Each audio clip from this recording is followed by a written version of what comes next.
Welcome to the True Life Balance Podcast. My name is Brad Lancaster. And my name is Tiffany Lancaster. And this is a podcast about relationships and deep connection. And this is a podcast about health and fitness. And this is a podcast about consciousness and purpose. And this is a podcast about business, sales, marketing, entrepreneurship. In other words, it's a podcast about everything that we care about. So come along for the ride and hope you enjoy. Welcome to True Life Balance Podcast. Today we are joined by a good friend and mentor and coach, Tate Siemer. Tate is going to break down his hero's journey and also, let's try that again. That's okay. Welcome to the latest episode of the True Life Balance Podcast. Today we're joined by a good friend, coach, mentor, and just all-around great guy, Tate Siemer. He's going to break down his journey of how he has built a multifamily real estate investing business from nothing to over 550 units, $60 million of assets under management, and how he's done it with a real core belief of mindset, psychological management, and goes right in line with everything Tiff and I talk about often here. So I think this is one of my favorite conversations we've had yet, and I know you guys will enjoy it. So enjoy. Yeah. So you guys have done a few of these then? Yeah, this is episode number 17. Okay, cool. Yeah. Nice. We've, you are, I don't know which number of guest you are, but welcome, Tate, to the True Life Balance Podcast. I'll just go ahead and get started. We're introducing Tate Siemer, who is the host of the Apartment Gurus podcast, which you should be following and listening to. I've been listening to it myself now for the past several months. I've known Tate for a long time. I was trying to remember. 16 years. 16 years. 06. I love to think about Tate. He came to Keller Williams. He was a skier, photographer, doing wedding photography, and were you doing some skiing photography as well? Yeah, and working at Alta, Yep. and wanted to get into real estate. Yep. Well, the biggest thing you bragged to me about was he was a yogi. Oh, Were you yeah. a yogi then too? I was at that point. I started my yoga practice at that point and was healing a back injury from skiing that was menacing for a number of years, and finally I found hot yoga, and that made all the difference for me. So yeah, it was part of my healing journey. Yeah. Well, let's get started because I wanted to. I told you I wanted to go over. We love talking about a hero's journey, Cool, and it, the classic hero's journey of this, and we all get to be the hero of our own story. Yep. And this person who the main character who has something that they want to accomplish, but somewhere along the way obstacles come up, challenges come up, and then a problem is presented, but then a guide shows up, right? And the guide helps the hero get through the challenge and then towards the final Holy Grail. The Holy Grail, or the union of the force, or whatever it is, right? Everything comes together. So, let's start at the beginning. Tell us where you came from, how you got into real estate, and what you're doing now. Yeah. And I love to hear about the struggles as well. So we'll point There's been that a few out. of those for sure. So we'll talk about struggles, but pretty typical American suburban kid. And I grew up in a suburb of Cincinnati, Ohio, which is a pretty vanilla Midwest town. And, we've got our sports teams and a lot of bars and a river and good schools. Yeah. So, but I grew up and cold winters. Yep. Nothing like Cleveland up north, but we do get very cold winters from time to time, especially. So, but really grew up. I look back at it now as having a kind of an entrepreneurial spirit from the beginning. I loved making my own money from as early as I could, like age 12 on. I was cutting grass was the big thing. And then I got into, when I could legally work at age 14, which probably should be illegal, but It was legal when we were 14. yeah. I had a job at 14 too. I had two, I think. And restaurants and whatnot. But I always loved figuring out ways to make my own money and not necessarily be working an actual job, right? As Brad likes to say. So you know, I grew up with a strong interest in photography. My mom was a graphic design major in college, and she had a dark room in our house, and so I spent a lot of time developing film, printing prints, and then eventually, when I went to college, I was a fine art photography major. I did switch and finish with a degree in psychology, but you know, I went to college in Ohio as well. I somehow picked up skiing in junior high. Well, not somehow. I was very active in our youth group at church, and we would take little retreats to nearby ski hills. In Ohio, they're hills. Which is generous, even. They're barely hills. We skied in Indiana and Michigan and New York State, but I fell in love. The first night I ever went skiing, it was raining. It was an all-night ski, and I was in jeans. And this was 90, or it was actually probably 88, 89. And so the skiing technology back then was not anything like it is today. It was much harder to learn. And I was instantly in love with skiing and couldn't have been worse conditions. And I loved it. So I knew I was going to really love it in great conditions. And I kind of had developed this dream through high school and junior high that I really wanted to ski in like world-class type places and snow and mountains. And so I started reading about Colorado and Wyoming, and I got Ski Magazine, and I would see the maps for the different resorts and kind of picture myself skiing down the runs. And then, so fast forward into college, you know, did college, didn't have a lot of money, so didn't do any skiing then, and then graduated from college and didn't have any money. And so I had to get a job, and I thought back then I hadn't really consciously tapped into the entrepreneurial side of me. So it was a corporate job that I ended up in sales, retail sales at that, and had a remarkably boring life. Like the first 2-3 years out of college for me were boring is the best word, and not progressive. I wasn't growing as a person. I wasn't excited about my life. And it really, like, all my friends in Cincinnati were just hanging out in the bars, and I didn't have any real professional direction. With my degree in psychology, I always thought I'd get into some sort of counseling or therapy, become a therapist type thing. When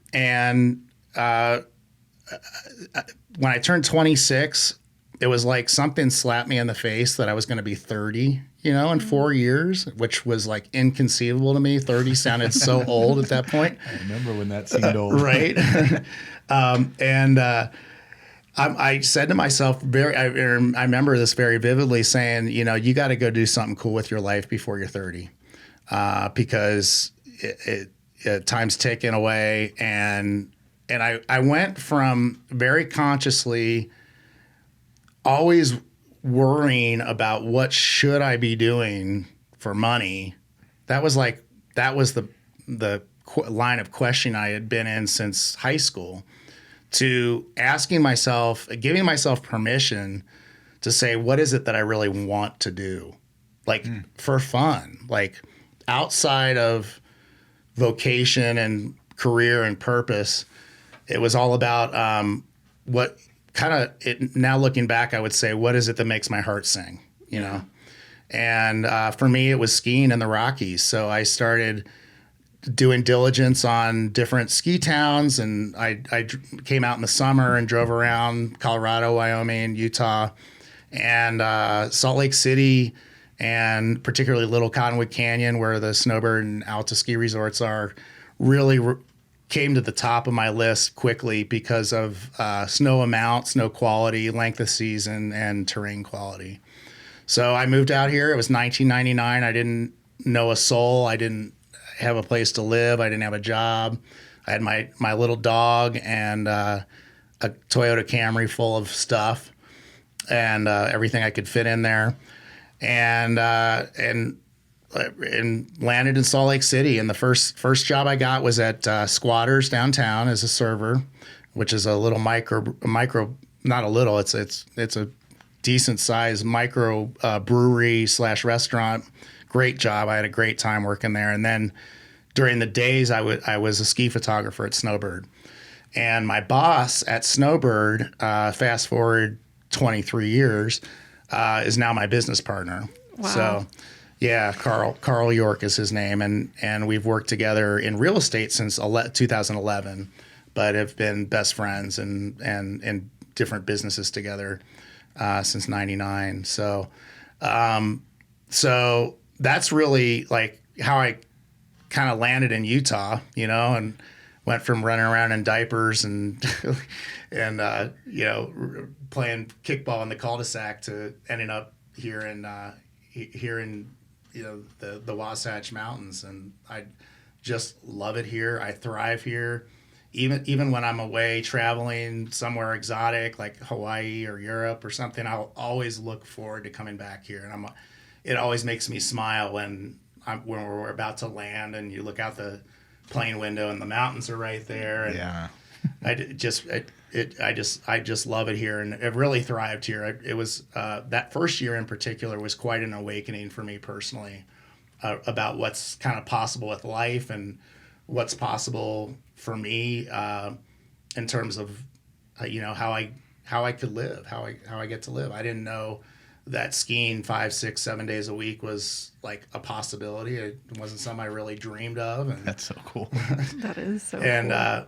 and it happened. So I went from barely being able to ski Snowbird, which is a tough mountain, to at the end of the year I was telemark skiing, which for those of you that aren't skiers, it's the free heel skiing, which is quite a bit more difficult to do. And I was working every day with my backpack on my back and out shooting photos. So yeah, that's how I ended up in Utah. By the way, that's a fabulous story, and you've never actually told me that whole. I've heard versions of that. Okay. But I'm curious, like, what was there was there any impetus to tell you? Because you said there was this point where, like, you started asking yourself these questions. Yeah. Was there some external impetus, or was there something internal that made you start asking these questions? Because that's that's pretty remarkable, and that's pretty brave what you did. Humans do this kind of thing, but I'm just curious for you, what was it? Yeah, it really was a combination of really turning 26 was like I started to feel older, and I felt like, I was leaving childhood behind entirely and shifting into this new chapter. And so, for me, it was that combined with the pain of living an unfulfilled life. Yeah. And living a life that I wasn't self-expressed. I wasn't really doing my art anymore. I was playing as a musician in a band, but then that disintegrated. And so it was really it was like my soul was kind of bursting at the seams to do something more soul worthy than than what I was doing. How often were you able to ski? I mean, are there many places to ski in Cincinnati? Oh, no. We'd go skiing 7 days or 7 times a year at the most. Believe it or not, there is a little tiny ski mountain called Perfect North Slopes, about 45 minutes outside of Cincinnati in Indiana. And that's where we spent all of our time. So I think there's 2 or 3 ski lifts and maybe 600 vertical feet of drop. And it's a bunny hill. It's a bunny hill. Nice. Anywhere out here, it's a bunny hill. So I'm curious to hear how when did real estate come into the picture? Yeah, that's a great question. So fast forward about 5 years, I started my own photography company, and my bread and butter with that was weddings and portraits. And here in Utah, we have a very pro-family culture, and there was always a lot of weddings, and I gained some wonderful real-life experience working with people and managing kind of high-intensity situations and working with people to get the product that I needed to get them to make them happy. And eventually that started to feel a lot like a lot of work for not the lifestyle that I was really wanting. So real estate came on the scene for me when I was at a buddy's house and I was in his basement. His roommate lived in the basement, and he was in the middle of flipping a triplex in Sugar House, here in Salt Lake City. And I'm like, dude, what are you talking about? Like, how do you flip a triplex? Like you can do that stuff? Like, that's amazing. And he was enrolled in a course with Mike Watson in Provo.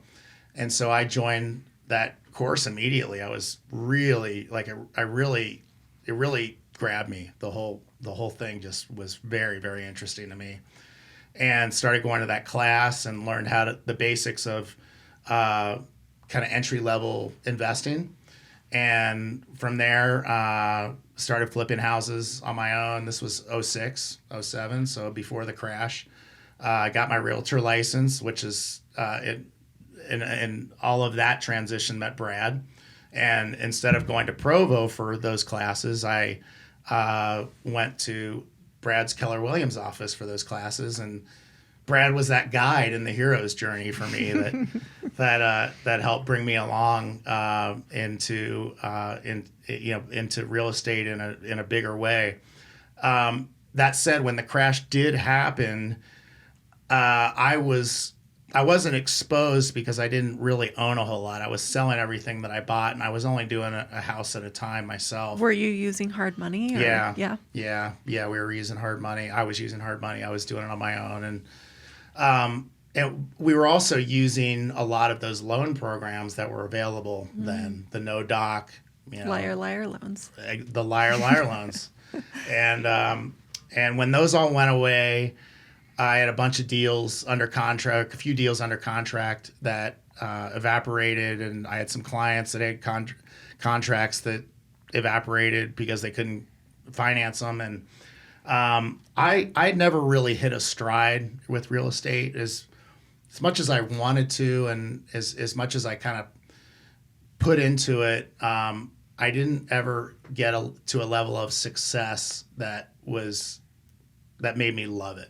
And I'm convinced these days that we're best at that which we love doing, and we love doing that which we're best at. And I just really I wasn't in a lane that I particularly loved in the single family space, and in the retail realtor space. It's like we were talking about earlier. The universe had something much bigger in store for you. Yeah, it did. So for the 3-4 years during the crash, and then we went, as many of you remember, we went through a very flat period up until about 2011 or 12. Through that time, I went back to photography. Carl and I. He still owned the place up at Snowbird, and so we went back to operating that.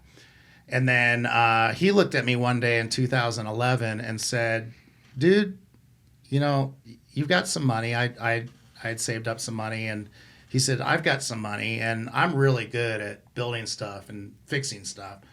Why don't we flip some houses? And I'm like, dude, no. Like I never want to do real estate again in any form or fashion. And a month later, we're making offers on houses. That's awesome. I got pulled back in, mostly actually because of my love of working with Carl. I just adore our partnership, and We have fantastic chemistry as far as intellectual, conversational chemistry. We really fire each other up, really motivate each other, and it's just it's the best partnership I've ever been a part of, and certainly by far the longest. And we just got busy. He sold his business at Snowbird. We got in full time into single family and flipped as hard and heavy as we could. But I wasn't in the space that I'm in now, where I'm surrounded by teachers and coaches and thought leaders and people, authors, people that really know how to do this business well. And so Carl and I, our strategy was to self-finance as much as we could and also self-manage as much as we could. And both of those proved to be kind of fatal in the sense of you just can't scale that model. Yeah, right? we learned that the hard way too. Yeah, and it's something I think a lot of people I think that's a common thing in single family is you eventually get to a point where you're doing pretty well, but you're realizing that, hey, at the end of the day, this is a paycheck. Yeah. We're not holding on to anything. Mm-hmm. We're not growing wealth. We're not appreciating. We're not cash flowing. And I back then didn't know, apartment investing was something that maybe hit my radar once or twice. I remember hearing about some guy talking about apartment investing once, but certainly was nothing that at the time it was like, go start a company called Tesla or something, something that big. Right. Apartments felt like. And I had always been told, like, until I saw you doing it, I had always been told that the apartment community was dominated by Wall Street money. Yeah. And there was no point in little guys like me trying to break into it. I can deal in anything 4 units or less. Yeah. And just be happy with that. Yeah. Yeah, and so how were you same thing. Introduced to that space? So about 6 years into our venture, so 5 years ago, we were really restless about our single family gig and looking for alternatives. And we got into some land deals. I started actually networking. I started going to local RIA events, and for listeners, like, these local real estate investor association groups are wonderful. They're key, and I'm convinced that anything that you need to advance your business and advance your career is available inside of these groups through relationships. So I started going to those and really digging into the kind of the intellectual side of things and the thought leadership side of things, and learned about land entitlement, kind of like what you guys are doing right now with your Tooele project or Stansbury project, and so we did a number of those where we would buy parcels of land, usually single family lots, and either assemble them, or if they were big enough, we just go ahead and entitle the lots for high density projects, and usually townhomes, and we'd sell those off to developers and builders, and did fine with those. They did very well. And then we thought we'd try our hand at. I went to a presentation one night given by a guy who was building small townhome developments on single family lots, like little 2, 3, 4 townhome type communities. And he had 2 projects that he wanted to sell, and so we bought them. And here's where the struggles start. We really, at the end of the day, got our butts kicked on those new build projects. They were beautiful, beautiful products, large, luxury, really high-end townhomes in the downtown Salt Lake market. $1 million plus each is what they ended up selling for. I remember seeing you post about them, and yeah, I posted a lot about. We had them for 2.5 years, so so they got a lot of posts. They got a lot of exposure, but we simply put, we hired the wrong builder we're not builders, we're not GCs. And so we couldn't do it ourselves, and we didn't have the experience to do it ourselves or the connections. So we hired a builder that was referred to us that we did do some due diligence on. We did go see some of their work. In retrospect, it wasn't the right kind of work. There was some single family stuff they did and some small office stuff, but they were, not to speak negatively of anybody, but the reality was that they were kind of all kinds of bad as far as dishonesty and lack of competency, lack of oversight, lack of really doing what it took to get those jobs going and in the right direction right out of the gate. And it took us about 6 months to figure it out that things weren't good and that we were way over budget and a lot of the funds were already drawn and a lot of the work wasn't done, and some of the work that was done needed to be fixed. And we ended up having to fire the builder, and we got into legal struggles with them, and ended up hiring another builder that wasn't a whole lot better, and ended up finishing the projects ourselves. I mean, we acted as the GC ourselves to finish those, and what should have taken a year to a year and a half to build took 2.5 years to build. And given the market conditions at that time, Salt Lake was going through a very, very rapid appreciation cycle at that point. Even that didn't save us from losing a ton of money. Really? On those projects. Wow. Yeah.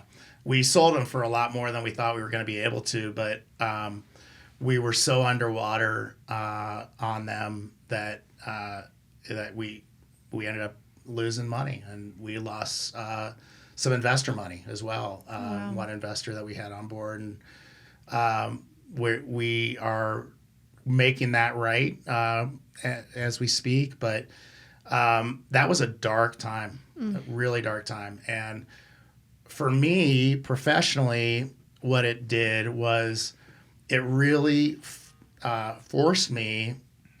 I had basically here we are, maybe let's say a year and a half into those projects. They're sitting there framed. We're a year and a half into them. We're underwater. We know we're going to lose money, and we know we've still got a long runway to get to the finish line, and we got to work our butts to get there, and we're still going to lose money at the finish line. That was tough. And what it really forced in me was the choice between the default way of handling that, which would have been resignation, depression, anger, trying to find another job, all of the things that I maybe would have done in the past, or to simply pick up the faith ball and run with it, right? That's really what it came down to, and I just chose to have faith and that things almost always work out for me. In fact, if I look back, they really always work out for me in the end. And I knew that I knew in my heart we would survive, and I knew that we had what it took to rebound and keep moving forward. But at certain times, faith was all I had. I mean, there was no light at the end of the tunnel, during in the thick of these projects.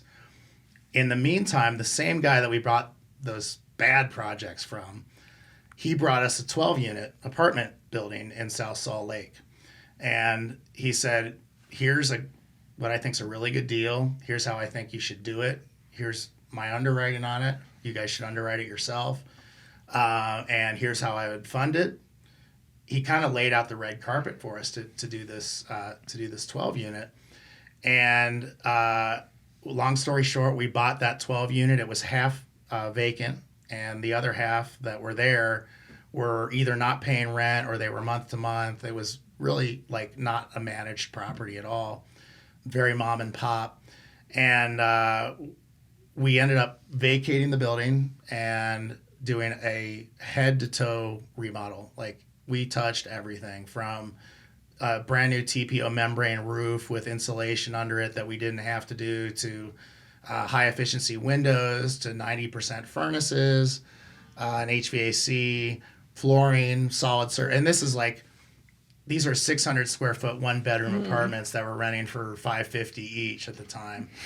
We were able to double those rents at the end of the day. And because of what we had gone through with the townhomes, we had to recapitalize on that property. I wish we could have kept it, because it would have done very, very well for us over the last couple of years that we haven't owned it.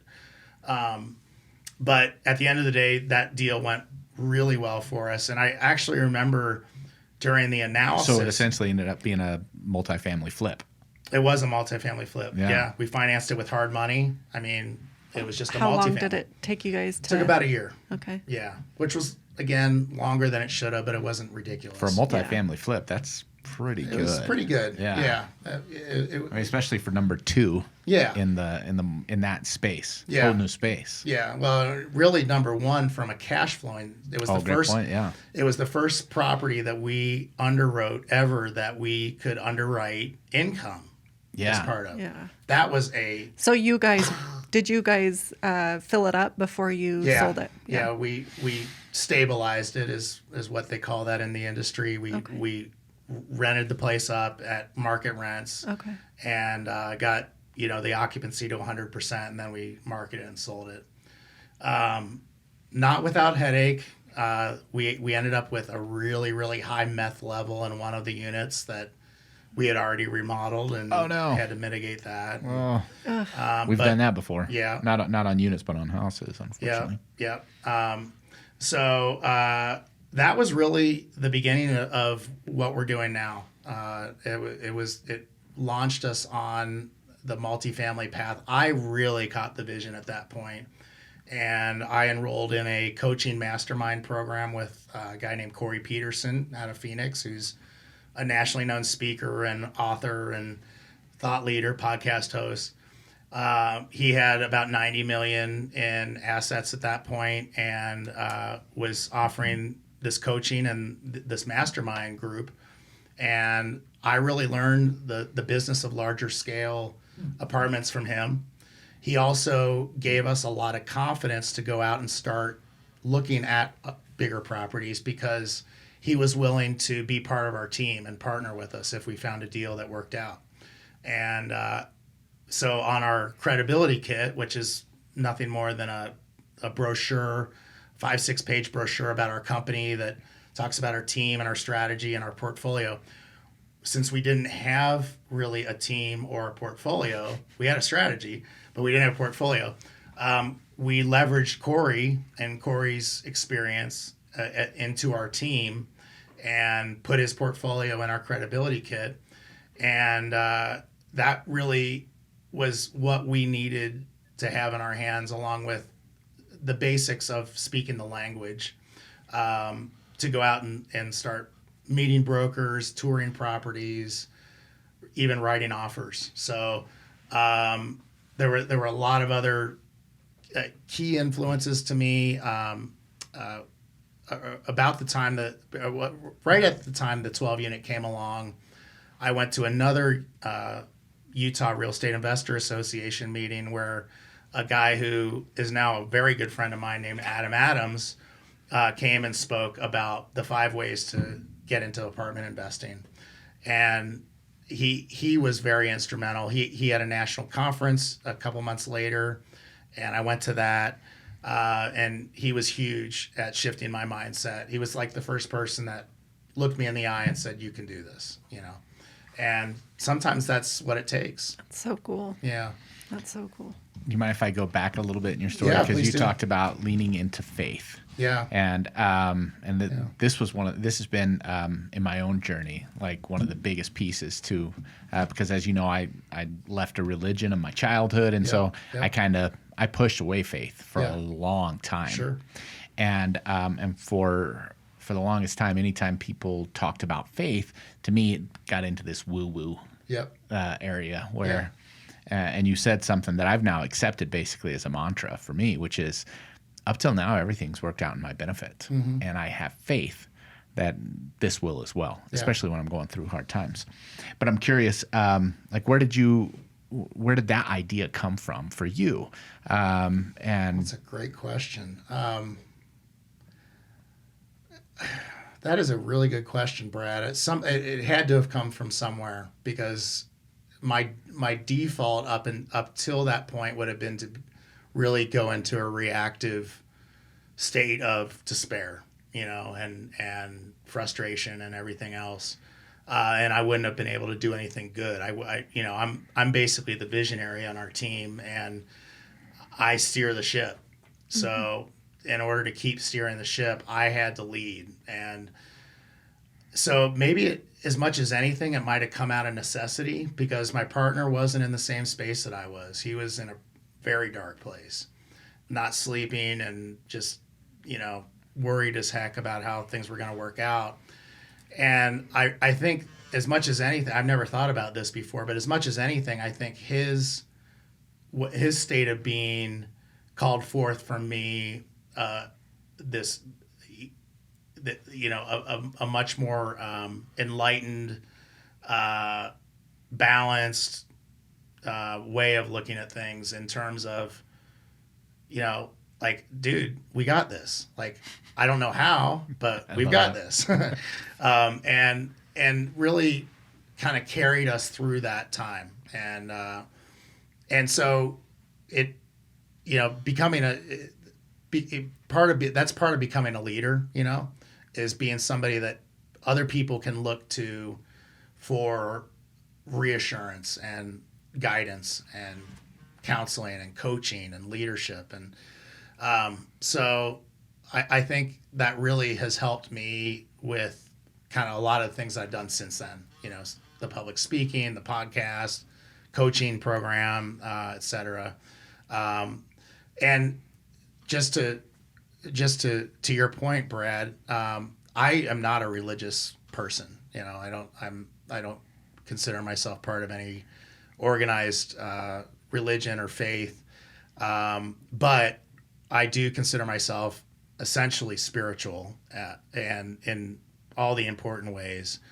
And there are things about this universe that we don't understand. And to me, it's, my experience of 49 years has kind of led me to this place of, like, knowing that I don't know, and also knowing that there are ways of working with spirit, the universe, your higher consciousness, if you want to look at it that way, your guides, your angels. Like, people have a lot of different ways of kind of looking at this, but that personal connection to the mystery and the divinity out there really is exciting to me. And, and has been a huge part of my growth as a person. And it's why I can, no matter how badly things are going, it's why I can sleep. And I just have an ability to compartmentalize stuff. And at the end of the day, if the stuff's hitting the fan and things are really not good, for some reason, I'm still able to put it in a box and put it away at night. I think that's awesome. It touches on a question that I had for you. My question was, as someone who understands the benefit of psychological and state management and consciousness, how much of a role does that play for you as an entrepreneur in this space? Because it's huge. Yeah, it's massive. Yeah, it's a great question. Was there more to it? I didn't mean to interrupt I just want to, just because it is such a, it seems like it would have to peel back all of your limiting beliefs, because the idea that you can do something so big and so powerful, like Brad said, his impression was that only people on Wall Street were in this space. So for just any regular old person to be able to jump into this space, it seems like it would have to, right? It definitely is. I think one of the things that I just adore about what we do in the commercial multifamily space, the larger scale space, is that it is a calling for your highest and best as a person, in all ways. And the more that you can nurture and develop your words, your state of mind, your way of being, your way of showing up, and your mindset, the more successful you're going to be, at the end of the day. Not to mention happier and more profoundly impactful on people around you and on your community and on your residents and investors and everybody else that you touch. So, but I really think that, when I have a coaching client and I coach people how to do what we do, we start with mindset. That's the first thing we delve into when we start with limiting beliefs, like you just brought up, Tiff. And because if you've got a deep-seated belief that something's not possible for you, there's no way you're ever going to get it done. And conversely, if you have a deep-seated belief that something is quite possible for you, chances are you're going to get it done one way or another. So I think it's at least 80% of the game, and it's an everyday thing. And to me, it's all 7 or 8 areas of life, however you categorize them. Like it's your family life, it's your financial life, your personal, physical life, your fitness, your diet, all of those things are a part of the entrepreneurial venture, in my opinion. And it's part of being successful. So yoga is a great thing for entrepreneurs, I'll add. Well, Tiff, this is a shameless plug, but Tiff just published a journal called the True Life Balance Journal, where she's got the 7 limbs of, not the 7 limbs of yoga, but she equates them actually to the chakra system. Oh, nice. And so, and she talks about the 7 areas of your life that need to be in balance. Yeah, correlated to the chakra system. So the 7 areas you listed off. Yeah. All of them, pretty much. Not all of them. But close. I missed but she like with daily exercises, daily reminders, because this idea that we've bought into somewhere along the way, and while it's not about balance, having everything perfectly balanced, every area has to be touched. Yeah. And there are certain areas when you get like out of wonk, like in a development's going bad, well, there's a part of your life that is you're going to have to counterbalance to get that back into balance. Well, it's a constant counterbalance rather than a balance, right? Yeah. You're constantly, but you have to be aware that you're out of balance to get back in balance is the idea. Yeah, and I think entrepreneurs, just by nature of what we do, I don't think balance is necessarily something to strive for as an entrepreneur. Yeah. Because really how we create value is we solve big problems. Yeah. Right. Yeah.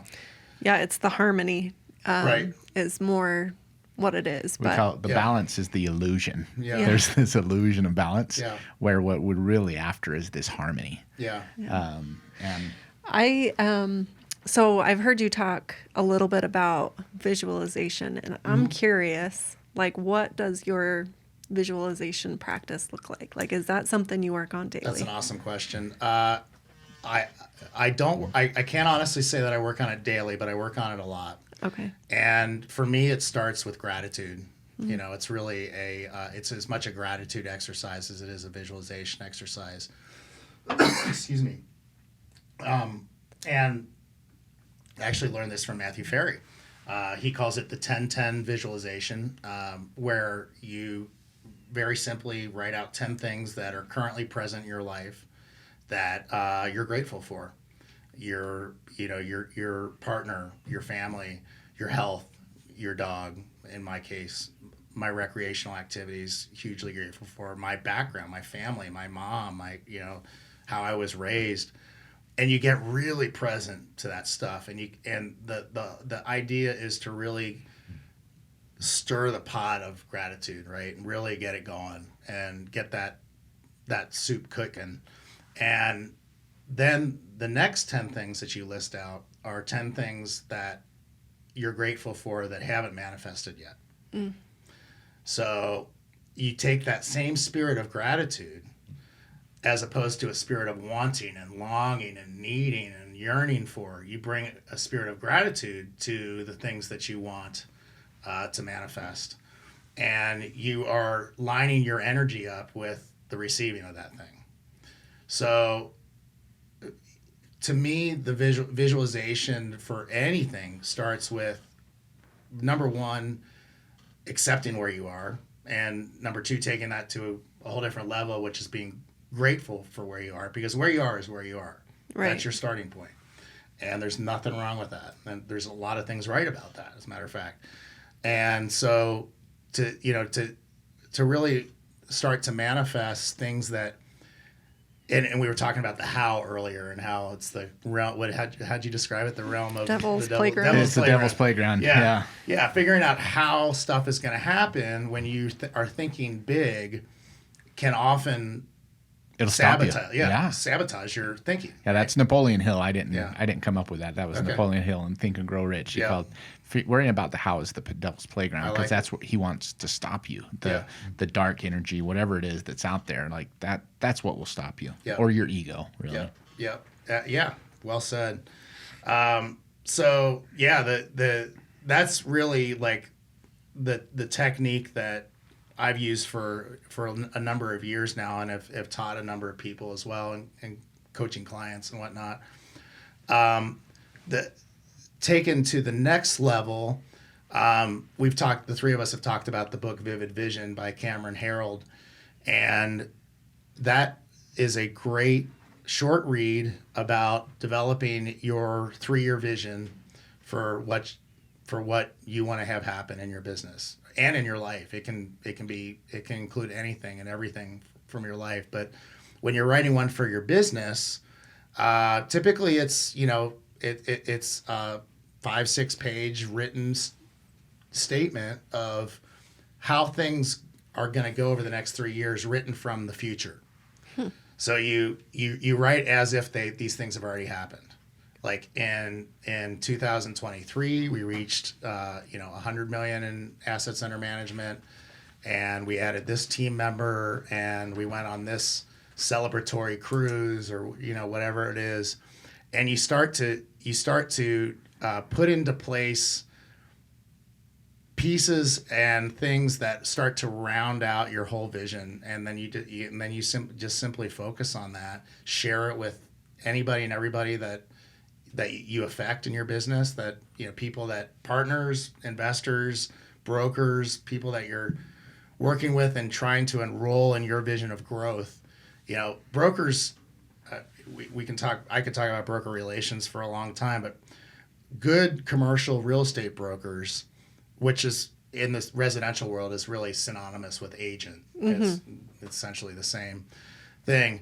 They get calls all day, every day, from people looking for deals, and so in order to really make yourself stand out and be competitive in their eyes, and be somebody who they want to bring business to, you gotta distinguish yourself. And for me, just saying simple things like, we're looking to grow our portfolio in Columbus, Ohio by 500 doors in the next year, and we would love to work with you on all of that. And this is a long game thing. This is something that is quite different than the single family space. Is the commercial space is very much a relational game. Yeah. As opposed to single family, which is pretty transactional. You've got you're gonna do a deal one time with somebody, with a seller on a single family, and if you're good at follow up, you might keep them in communication, but more often than not, you never talk to them again or see them again. If you're really good, you might do another deal in 7 years. Yeah, right. Maybe get a referral from them every There now you and go. then. Yeah. And that's if you're And really that's if you're good. really, really good. It's true. Yeah, exceptional. So in the commercial space, it's very much relational, and the guys and gals that are doing lots and lots of volume are people that they have ongoing relationships with their brokers. They go to their weddings. They send their kids birthday cards. They style them out, and they're in. It's a relationship. Same with property managers, same with investors. You want to be setting these relationships up as very authentic, real human relationships where you do authentically care about that person's well-being and that person achieving their goals and their dreams. So anyway, creating the vision for them is as important as creating the vision for you.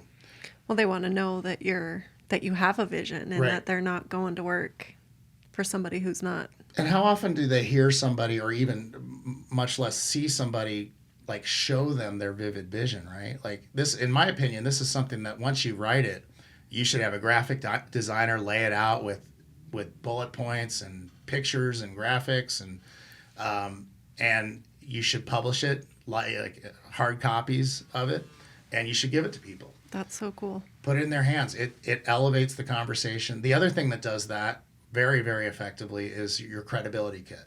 Yeah. And this is something I work right out of the gate with clients, coaching clients on, is developing your we call it a company profile, but it's a credibility kit is what it is. And it's a 5-6 page brochure just outlining who you are, what you do, what you've done, your track record, and why you're a great company to work with.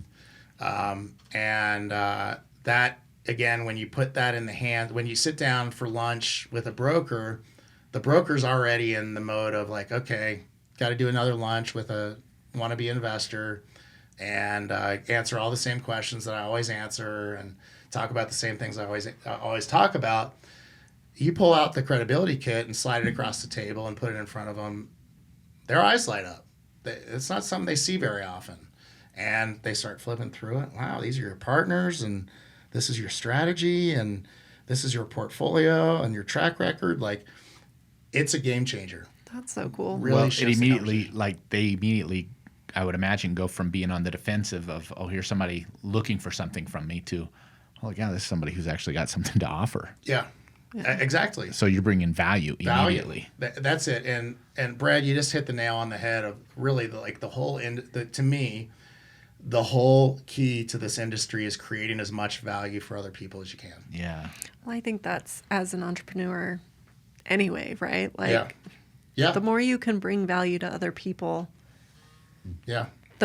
the farther you get in life in all Yeah. areas. I feel like that's just Well, true. Absolutely. I just felt like as you were sitting here and you brought it, like I can imagine as somebody who sells properties and takes stuff down, if somebody brought to me their solution already, like, gosh, like I would feel so much more light. And then you immediately can get into a find out phase of how can I help you accomplish your goals? Right. Rather than what they're used to, which is somebody saying, how can you help me accomplish my goals? Yeah. Right. Right. And that's a great point. It's really well said. And to that point, to me, that is like the secret sauce of successful networking is coming at these conversations. Because if you go to these national conferences, which I highly, highly recommend, they're game changing. There's 3 or 4 that I recommend going to that are annual national conferences, and I'm happy to share those with you at some point. But the impact of the networking at these conferences is really profound. And if you're coming at every conversation and you're all about the person that you're talking to, like, oh, what are you guys up to? You're from Utah? That's awesome. What do you guys do for fun there? Like, that's a question, by the way. the Ford questions, right? Yes, the Ford questions, and I just stick with the R, the recreational. I just Yeah. because everybody Love wants to it. talk about what they do for fun, right? Yeah. So I ask that question all the time. What do you do for fun in Charleston or wherever you are, Tampa, or and that's something that sticks out. I remember that, and it's something that it's a bonding moment right there with that person. Well, you're immediately creating good emotions because you're Yeah. talking about fun. Yeah. You know? Right. And you're showing that, hey, like, not only am I interested in you, but I'm interested in you beyond what The you bring next as, deal. as a Yeah. business Right. person. Yeah. Right. Right. Yeah. So, So I had this thought a couple of times as you were talking about your vivid vision. yeah. Have you had the experience of watching that yours personally manifest? Well, we wrote it in January. Oh, okay. Yeah, and this has been a little bit of a weird year for us. You know, last year we did $45 million worth of the $60 million that we own now. We did that last year. This year, for a number of reasons, we again, you mentioned stumbles earlier. We just in the last 2 months, we just lost a big deal over really the changing debt market and the spike in interest rates and the changing equity scene. We weren't able to put a deal together that we really loved and we really wanted, and it was a really big deal for us. It was a $27 million acquisition, and so this year hasn't. We had goals of getting from our 45-ish to 100 this year, and we're not going to get there, and that's fine. We'll get there eventually. Yeah. And but culturally, yes, because one of the things that you do outline, and you guys have done such a good job of this already, core values and culture. And we were looking at your written core values and culture before we started the recording, and you do start to see that stuff right away. Yeah. You start to see your team respond, and it just takes on a life of its own when you put that stuff out there. One thing I heard you say on another episode of your podcast that I hadn't even contemplated when we put together our core values and what we're moving towards and our like rules of engagement and everything. It's not just for us. It's for our potential partners. It's for our potential vendors. Yeah. It's like you can take that to your property managers that you're going to work with. You can take that same concept to your contractors, because a lot of the projects I tend to buy value add projects, and I imagine it's the same in the multi family space, right? Yep. A lot of value add projects, and so you're going to need contractors. You're going to need teams, not just your own team like that's in your office or in your virtual, your LLC or whatever, but your team as it extends to the universe. And so it becomes this defining moment of, are these people, do they share our values? And like I said, not that there are wrong values or right values, they're just values. What do you value, and how do you operate? Yep. And so it becomes this defining thing for you. Absolutely. Yeah, it's core. It's foundational stuff. Well, it's funny to learn that too, because honestly, that's been difficult for us. Like, we embraced it really quickly within our team, like our real estate team. But then we did start to realize other people that didn't share our values, and why, when we would jump into business with people and stuff wasn't working out, we had these expectations that they were going to be one way when they weren't. And we're like, okay, well, we're just not a value match. It actually took us a while to learn the value of applying those same principles in all your partnerships. And they will guide decisions. We had a deal that we closed earlier this year that we needed an equity piece to close, and it was $1.5 million, let's say, and we needed it like in 2 weeks. And so we were out talking to anybody and everybody that we thought might be able to do this for us, and we came across this guy that had the means to do it and was willing to do it. And I can't tell you how incredibly rude he was to everybody that he spoke to on the phone. And my team, my lender, my teammates, his partner was on one of the calls. He was rude to him. And we got off a call, and Chelsea, one of my two partners at the time, said to me, Tate, one of our core values is that we only work with people that we love to work with. And this guy is going to be a nightmare. Yeah. And he already is a nightmare. He's demeaning and condescending, and so we decided not to work with him, not knowing how we were going to fund that deal. And sure enough, I think within a day we had another source that we ended up closing the deal with. Great firm, and got it done. But that was perfect example of a core value like guiding a decision. Yeah. Well, and you learn love that so story. much from you learn so much from it, because I feel like when you don't listen to that and Yeah. you don't follow one of your core values, it ends up costing you so much more. It's this whole Absolutely. principle that when you say yes to something, you're saying no to something else. So when you're Yep. saying yes to something that's not a core value of yours, it's costing you time, it's costing you money, it's costing you energy, it's Costing you your power. your power, Yeah. yeah. And But yeah, it's conversely, when you say no to something, Yeah. you're also saying yes to something else. So you got to say yes to this partnership that, I mean, somebody that came along and was able to close easy, and I'm guessing they're a little easier to work with. They're great to work with. Yeah. you And- can't even quantify like what that did for you in your business, like Right. making that decision. Right, you're right. You can't. There's so many implications of beyond the financial implications of essentially selling out on your core values. You know? Yeah. Yeah, well, that's a good lesson to learn from other people, because it's painful when you have to Yeah, it learn it sure is. yourself. It sure is. Yeah, and it is a good lesson to learn from other people. But I think some of us need to go through some of this stuff ourselves before we really learn it. Yeah. And I know we've all worked with people that we don't enjoy working with, and so when you put that out there as a cultural value, that and conversely, we're surrounded by people that we do love working with: property managers, brokers, investors, lenders, people that would do anything for us, and vice versa. And so once you start developing those, I call those your power team relationships, your key people inside of your business. Here again, it kind of takes on a life of its own. It's like, it's the opposite of shooting yourself in the foot and taking your power away. It's like the empowerment of that alignment that you have on a value level, like you were saying, with people is, like you said, it's hard. It's really hard to quantify, like how important that is. Yeah. I don't know if you can believe this, but we are at an hour already, and we try to keep these at about an hour. Okay.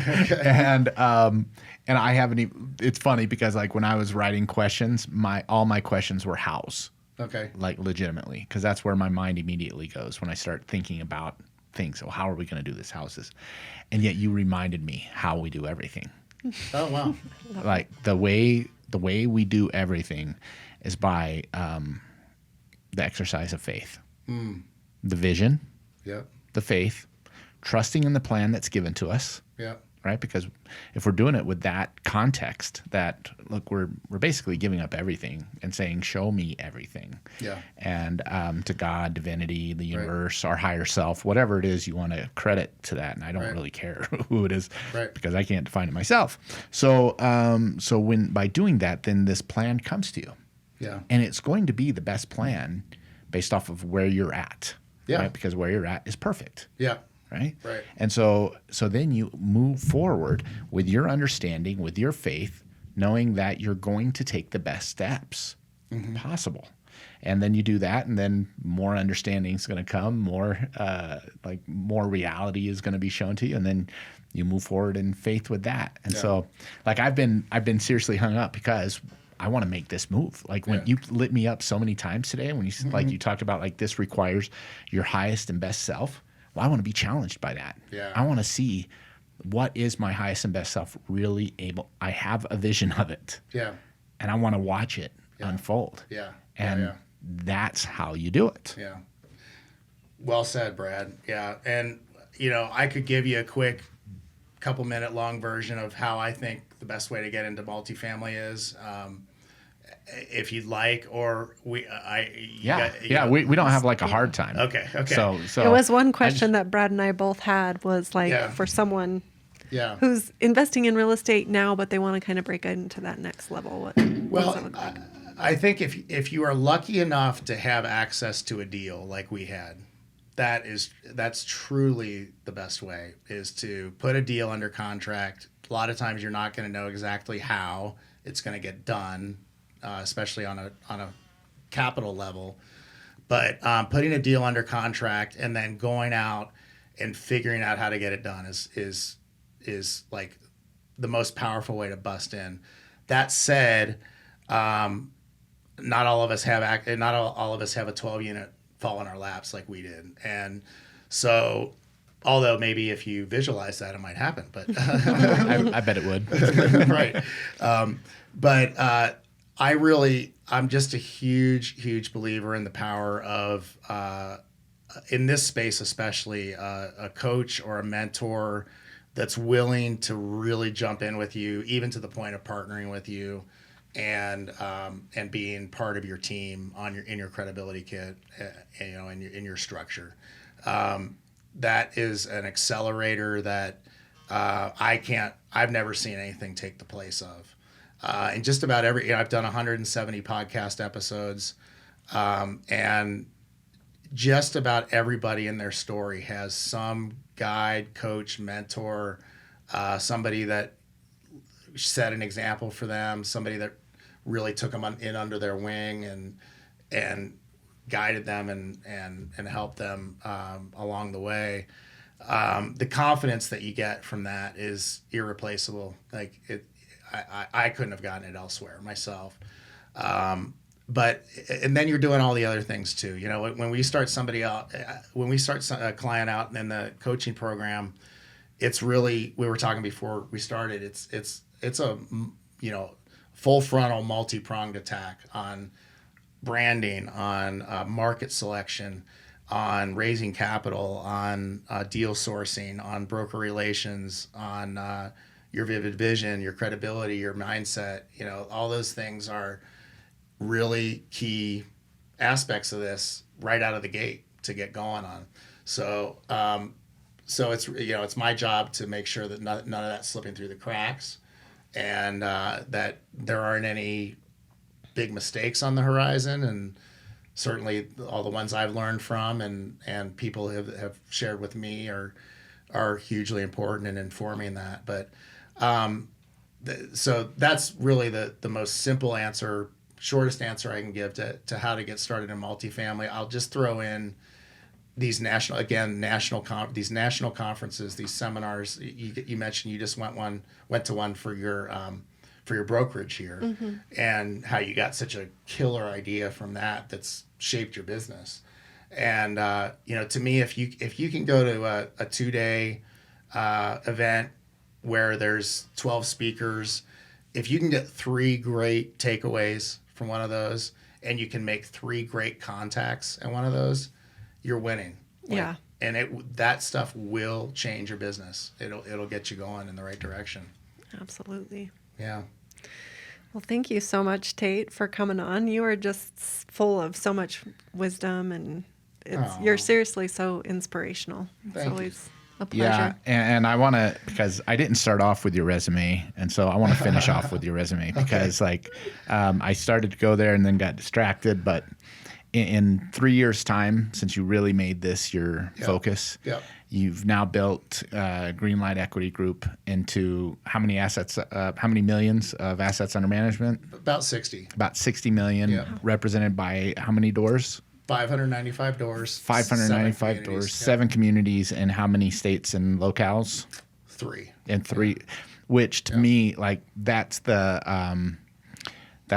ultimate mic drop. I mean, this works. Yeah. The stuff you're talking about, and that's why it resonates with me, because you're not talking about, we spent very little time on strategy. Yeah. And you spent a lot of time talking about mindset. You spent a lot of time talking about overcome adversity. Yeah. You spent a lot of time talking about what it takes from you, the leader. Yeah. And you're, like you mentioned, you start off, I'm a regular guy from a regular small midtown or Midwest city. Yeah.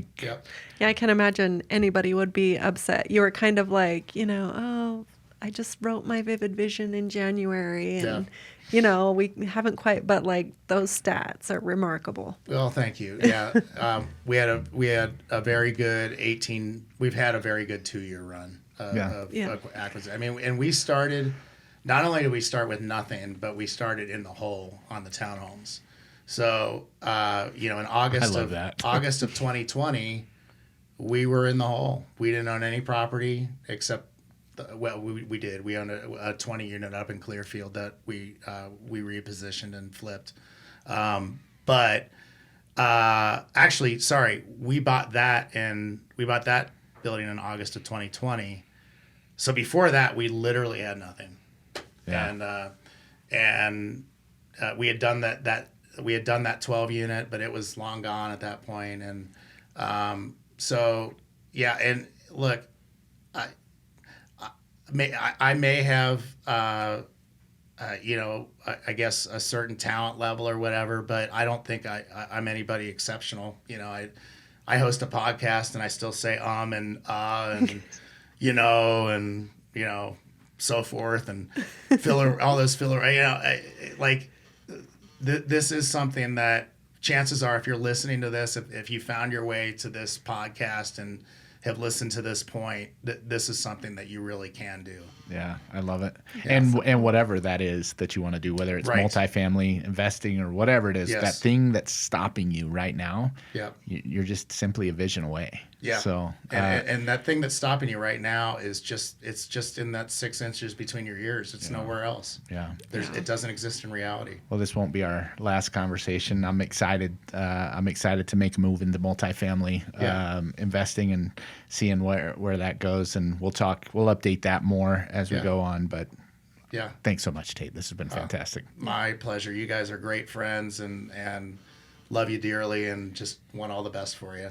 Feelings mutual. Yeah. Absolutely. Definitely. All right.